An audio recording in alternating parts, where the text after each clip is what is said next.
Hello. When we talk about the future of work, how far in the future do you want me to go? I mean, do you want next week, or do you want me to do, give me a clue. 5 years, okay. Yeah. I mean, sometimes people say things like, give us a view 50 years from now. And then I can say anything I like because they'll be dead. Okay? So I like that one, but you didn't give me that opportunity. Great. The world is happily getting faster, more complex. How are we changing and learning? We've already seen the curve for the productivity. We've seen the curve for the employee engagement. How about the curve for learning how to work differently, learning in our organizations, building strategies? Is it the same curve? Answer is probably yes. Do you understand what that means? It means sometime quite recently, for you and for everyone else, we've moved from a world where we can learn faster than the world is changing. How does that feel if you can learn faster than the world is changing? Cool. You can use your experience. You can grow your market. You know what your customers want. Fabulous. We've moved to a world which can change faster than we can learn. How does that feel? Do you understand? Now, this world where it changes faster than we can learn, it has a very specific effect on human beings. I did some training as a hypnotist. That's another thing. So I have a weird talent stack. You know, like I've got an engineering degree, I've got a business degree, I've got an economics degree. I mean, I'm a weird guy. But I also did hypnosis stuff. And one of the things I learned when I was studying that is, just imagine, if you will, for a second, that you're not at this wonderful Gardener Summit.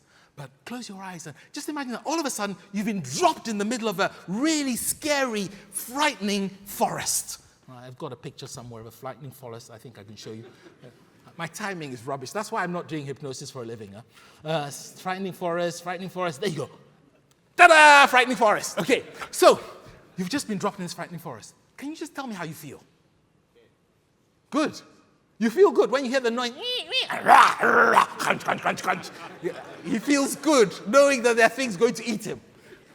Some people out there, okay? Normally, evolution doesn't allow people who feel good in that sort of situation to survive. However, it is possible.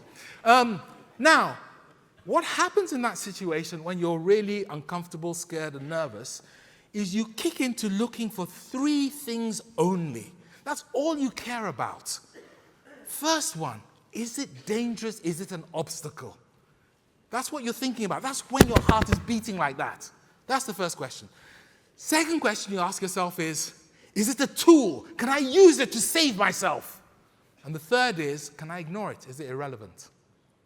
Now, when you're in that mode and things are changing very fast, you look for any clue as to whether something's dangerous or a tool. And if somebody does something and they're not quite dead, guess what you do? You copy them. Smart. Okay. Do you understand what this means? As we've accelerated the world, we've basically created an environment where most organizations spend most of their time building their own unique strategies which look exactly the same as everybody else's strategy. Have you noticed in other organizations? Okay. Why is that a problem? Well, the challenge is this.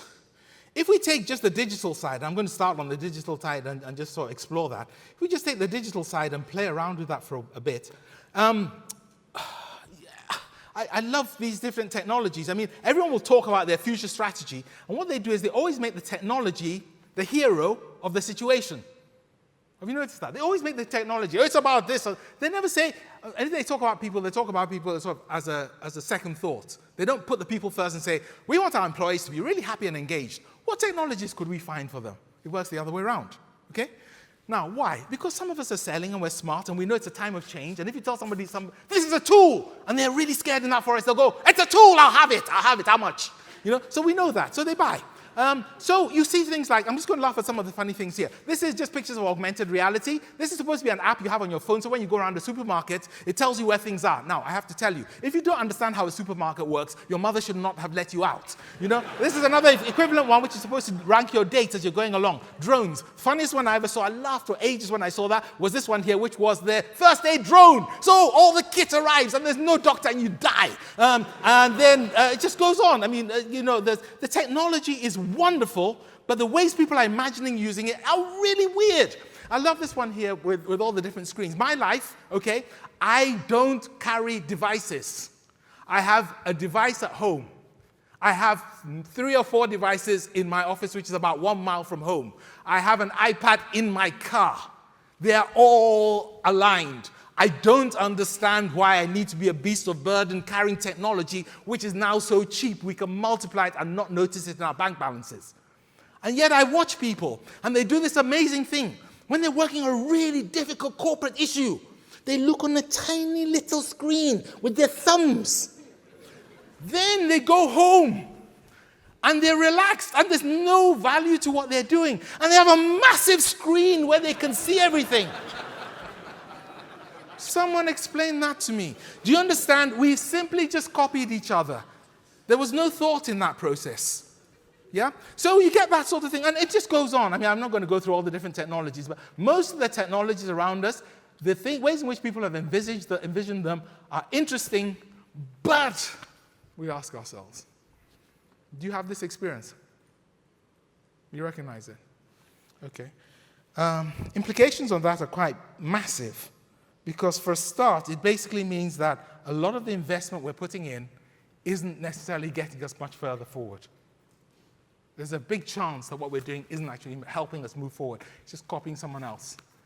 And some of them are dead ends. My advice would be, look in your organization for what I call digital dead ends. Apps, technologies, ways of working. And you look at it and go, 5 years from now, will this give us a competitive advantage? If the answer is no, do it, but do it as cheaply as possible. Yes? Take the cash you save, and let's go and change the world in a different way.